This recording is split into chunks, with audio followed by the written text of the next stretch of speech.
मित्रों नमस्कार। विकलांग साथी ट्रस्ट के राष्ट्रीय अध्यक्ष विष्णुकांत मिश्र की तरफ से आपका अभिनंदन, आपका नमन।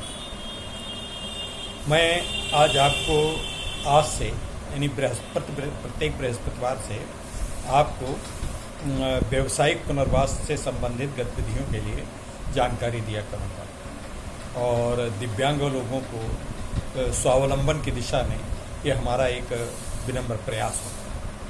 तो आज मित्रों मैं बताना चाहता हूँ कि आपको कोई अगर व्यवसाय करना है तो सबसे पहले व्यवसाय के लिए ज़रूरत होती पूंजी। अब पूंजी के लिए कैसे क्या करें?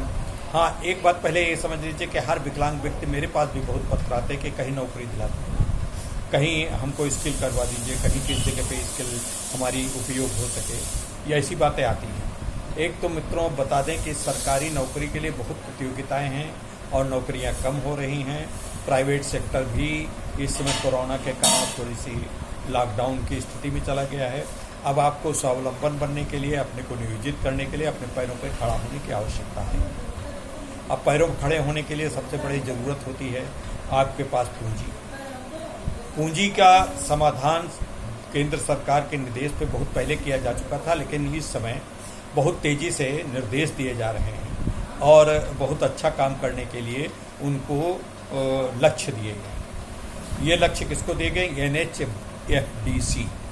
NHFDC मतलब national handicap finance and development corporation. इसका ऑफिस फरीदाबाद में है और इनको केंद्र सरकार ने एक निश्चित मात्रा में बहुत बड़ी पूंजी दी है और वो पूंजी को राज्य सरकारों, केंद्र सरकार की चैनलाइज एजेंसियों के माध्यम से वितरित किया गया। अब वितरित करने के लिए ये पूंजी, ये NHFDC जो है, ये वित्त निगम जो है, ये केवल और केवल विकलांगों के लिए काम करता है। विकलांगों के लिए उनके व्यावसायिक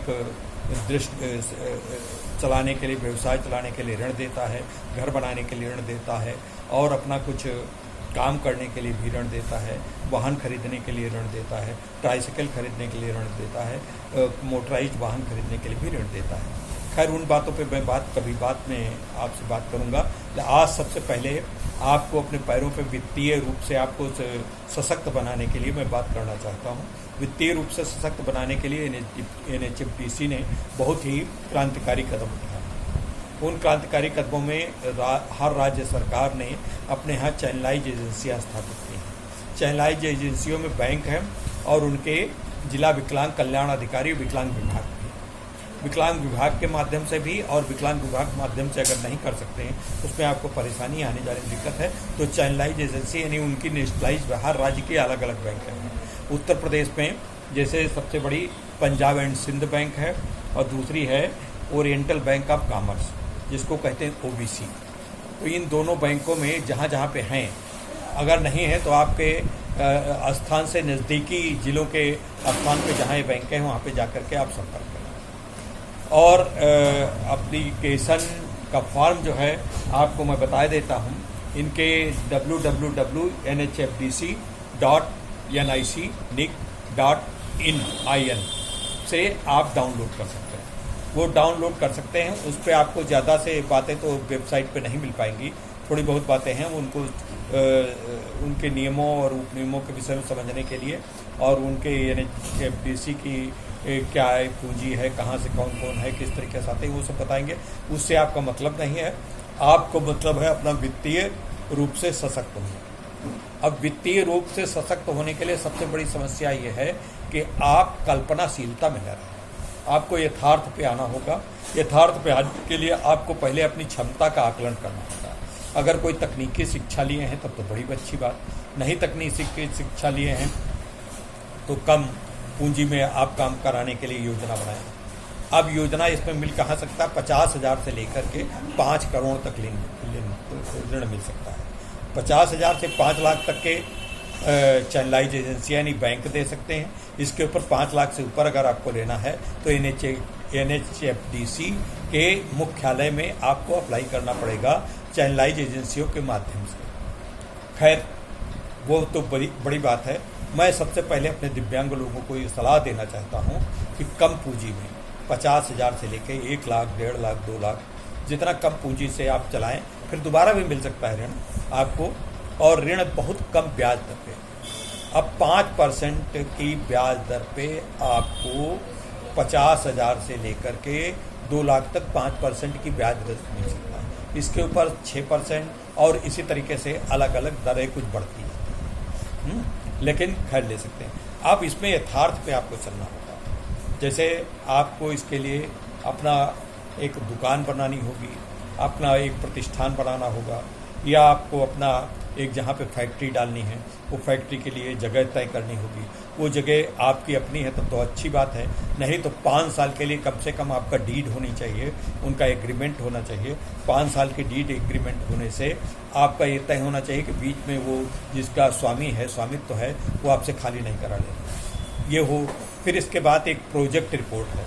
अब प्रोजेक्ट रिपोर्ट चाहे 50,000 का आप ऋण लें, चाहे 5 लाख का लें, या चाहे 5 करोड़ का, लेकिन आपको प्रोजेक्ट रिपोर्ट आपको बनवानी पड़ेगी। अब प्रोजेक्ट रिपोर्ट बनाने के लिए आपके सामने समस्या है कि प्रोजेक्ट रिपोर्ट कहाँ से बनाएं। प्रोजेक्ट रिपोर्ट आपके सीए बना सकते हैं, प्रोजेक्ट रिपोर्ट आपके एमबीए पास छात्र बना सकते हैं। आजकल बहुत बेरोजगार छात्र हैं, अगर वो नहीं बना सकते हैं तो आप गूगल पे प्रोजेक्ट रिपोर्ट अपने बनाने वाले का कि मुझे प्रोजेक्ट रिपोर्ट चाहिए, अपनी पूंजी बता दीजिए, दुकान का नाम बता दीजिए, और आपकी प्रोजेक्ट रिपोर्ट बना देगा। प्रोजेक्ट रिपोर्ट में बिल्कुल यथार्थ और सच्चाई बनाइए। अब प्रोजेक्ट रिपोर्ट जब तैयार हो गई तो प्रोजेक्ट रिपोर्ट के हिसाब से आप पूरा सब तैयार कर लें। आपका एक प्रोजेक्ट रिपोर्ट के साथ मकान का पूरा नक्शा, दुकान का नक्शा, कितने लोग लगेंगे, उसमें से कि कौन से विकलांग है, विकलांग का 40% से ऊपर प्रतिशतता हो, उम्र उसकी विकलांग व्यक्ति के 18 से 60 साल के बीच की होनी चाहिए, 18 से कम नहीं होना चाहिए, 60 से ज़्यादा नहीं होना चाहिए, और महिला उद्यमियों हों या पुरुष। महिला उद्यमियों को कुछ प्रतिशत ज़्यादा दिया गया है उनको, महिला दिव्यांग महिला उद्यमियों को। महिला से जब मैं बात करता हूँ तो दिव्यांग महिला की बात करता हूँ, या पुरुष की बात करता हूँ तो दिव्यांग पुरुष की बात करता हूँ। तो इसमें केवल दिव्यांगों की बात हो रही है, इसलिए मैं बात ये क्लियर कर दिया।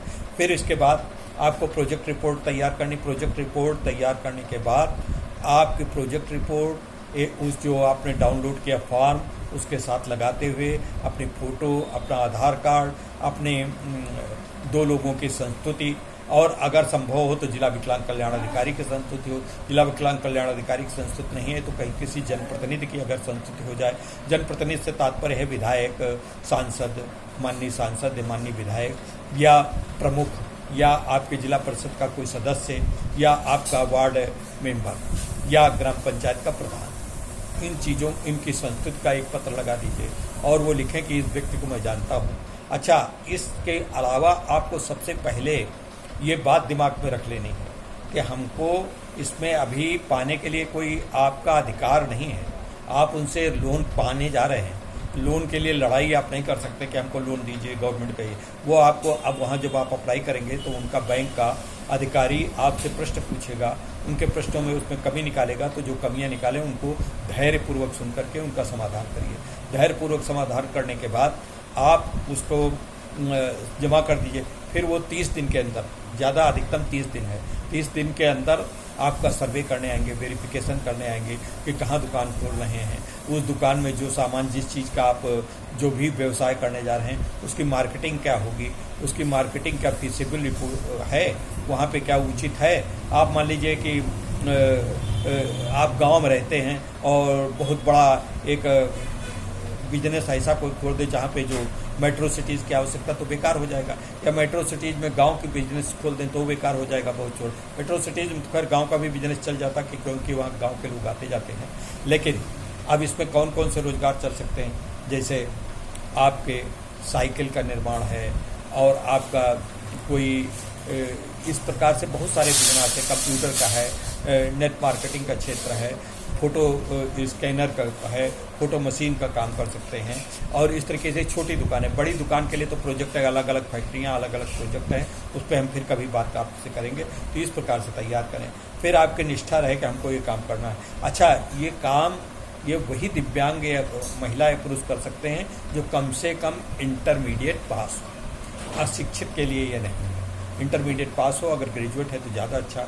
और अगर आपके लिए अतिरिक्त योग्यता, अगर IIT, ITI या कोई टेक्निकल का कोई आपको एक्सपीरियंस है।